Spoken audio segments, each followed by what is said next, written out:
Yeah, the potential impacts here, John, will be huge. And we're already hearing from the Japanese Prime Minister saying, quote, all options are on the table in response to what the U.S. president did. Donald Trump announcing 25% tariffs on all auto imports, targeting the world's largest auto suppliers, including key allies here in the Asia-Pacific region. Now, the new tariffs, they're going to kick into effect starting next week. The collection will begin starting on April the 3rd. The tariffs will apply to cars. They will apply to trucks. But as for auto parts, and that includes electrical components, engines, transmissions, and so on, that will be subject to a 1-month reprieve. Now, we've been monitoring investor activity and sentiment here in the region since the news broke. Shares in Japan and South Korea have been skidding. There is a sense of dismay as well as surprise, because just a couple of days ago, Hyundai, this is South Korea's automaking giant, announced plans to invest $20 billion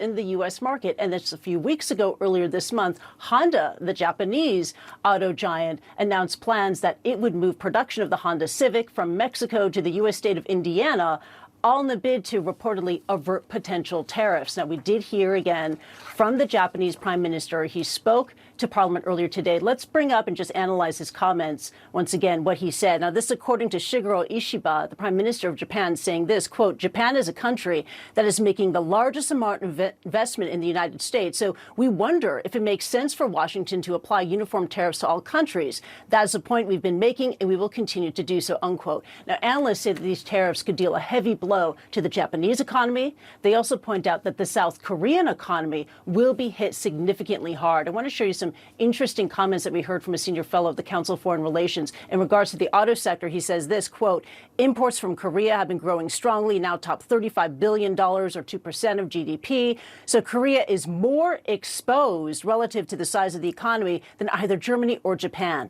Look, last year, the United States imported a total of $474 billion of auto products. And if you look at the list, and I believe we have the list available for you, the list of the top auto suppliers in the world that export into the United States, if you look at the names of these countries, you have Japan, you have South Korea, you have Mexico, Canada, you have Germany.